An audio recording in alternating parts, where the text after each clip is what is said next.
Hey everyone, it's Marla from Nerdy Mom Studio, and I am back today with how to get San Diego Comic Con tickets. I am joined by my good friend Meg, and she will be talking about how to get into Comic Con for free by volunteering. Hey Meg. Hey everyone, I'm excited to be here. Thanks for having me on, Marla. I just have to say, I love your videos so far, and I can't wait to see your future ones. Oh, thanks, Meg. All right, so let's get started. I've been going to Comic Con every year since 2017. I had tried to get tickets in 2016 for the first time, but didn't get in to purchase. I have heard of people trying for years and years and still not being able to get tickets, but don't lose hope. There will be a year you get in. 2017 was our year. So how about you, Meg? How long have you been going to Comic Con? I think it's been like 5 or 6 years. Okay, wow, yeah. But once you get in, um, it's much easier to get in on the next years. For those who aren't too familiar, San Diego Comic Con is one of the largest and most popular Comic Cons around. It is usually held in late July here at the San Diego Convention Center from Wednesday night, preview night, through Sunday. Tickets are very limited and they are sold by lottery. Tickets in the past have ranged from $45 to $75. Of course, it depends on what day and how many days you want to attend. There is a lot of anime, and different studios have their own booths, like Marvel, DC, Warner Brothers, Netflix, Amazon, BBC, Hulu, Disney, Funimation, Toei Animation, Viz Media, and so many more.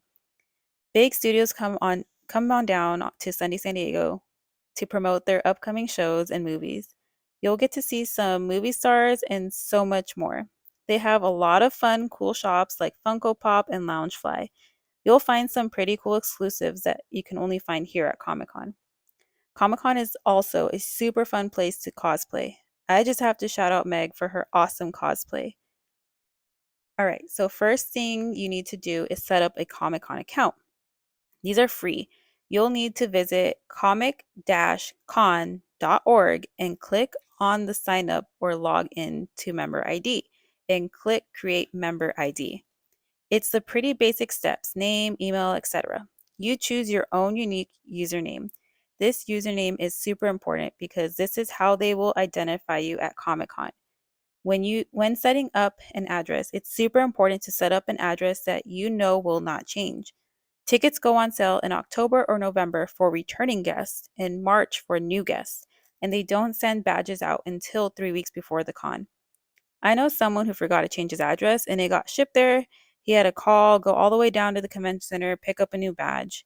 The badges have clips in them that you can scan to get into the Comic Con. So if you get your badge, don't get your badge, call right away so they can cancel the chip and issue you a new one.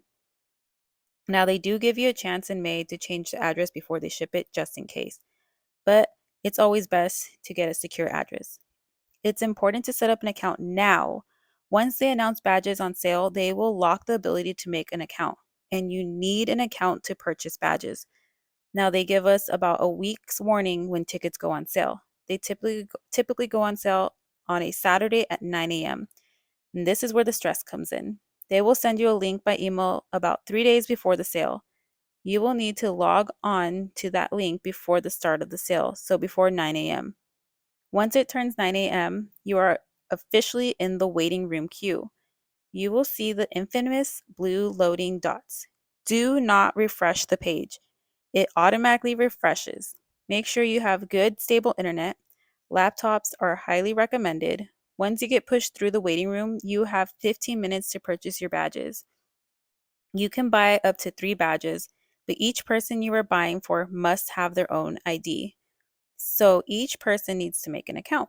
Children 12 and under are free for each adult. So no need to make them an account, but anyone over 12 must have an account.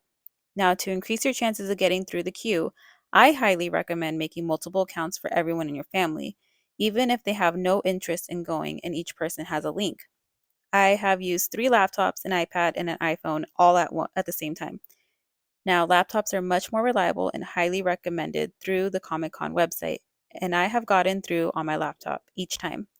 Now, let's say I made an account for my mom. She obviously doesn't want to go, but her link got us in. She does not need to be the member purchasing the badges. I can use my own member ID to purchase for myself and my husband and one other person with a member ID. Once you get through to purchase badges, you can pick which days you want to go. Now, Saturday is typically the first day that gets sold out. Then Friday, and then Sunday, Wednesday, and Thursday are usually last. Wednesday is preview night, so it's not a full day. It's not a full day event, so keep that in mind. I have gone on Friday, Saturday, and Sunday, and Saturday is actually typically the best day to go, and that's because that's when the big studios come in to do their announcements. Sundays are also pretty cool because everyone's really laid back, and the booths end up giving out a lot of free stuff at the end of the day that they didn't get rid of. Once you finish your transaction, you will get a confirmation screen and then an email. And that's how you get tickets to Comic Con. Now, Meg has been going to Comic Con for free for a few years now, and she's here to tell us how she does it. So, Meg, how many years have you been volunteering? So, if Dad and I have been going for 5 and 6 years, I would say 4 years. Wow. And how did you get started volunteering? Well, Dad actually found out this way. He saw the volunteer tab that's on the Comic Con website, and he took it from there. Could you walk us through that process? Yeah, so for first year volunteers, it's a bit different from returning. First year volunteers, like I said, you go to the tab on the Comic Con official website, and it has volunteers right there, big, bold, and blue. And you just click on it, fill out your application, and you just wait. And again, that's through the member ID once you log in after making an ID, right? Yeah. So, like I said, there's a difference between first year volunteers and returning. Um, like the process of signing up for regular passes, first years you want to make sure that you don't refresh your page and make sure you just keep on the dates that they send out. And yeah, that's about it. Thanks, Meg. So, like Meg said, if you have Twitter, I highly recommend following San Diego Comic Con and turning on notifications because they will announce all upcoming ticket sales before they send out emails. It's the same with Instagram, they post stuff there too. The unofficial San Diego Comic Con blog is also a great page and site to visit. They have a lot of tips on where to stay during Comic Con. Comic Con also partners with nearby hotels, and they have dates where they let you purchase a hotel room and also pay for parking up close. But again, more info as it gets closer, so you don't overwhelm yourselves now. I hope this video has helped, and thanks so much to Meg for joining me and giving us some tips on volunteering. Now, once Comic Con gets closer, after tickets sales pass, I will make a follow up video on tips on Comic Con and how to get into Hall H, what to expect for your first Comic Con, and other cool little things about that. They also have free activities outside if you don't get tickets. So once it gets closer, we'll go ahead and post another follow up video. That's it for now. Leave me any comments, any questions you may have down below. And here's one last message from Daniel. Press that big button and don't forget to subscribe and give that big thumbs up. Bye. You heard it from Daniel. Give us a big thumbs up and subscribe. Thank you.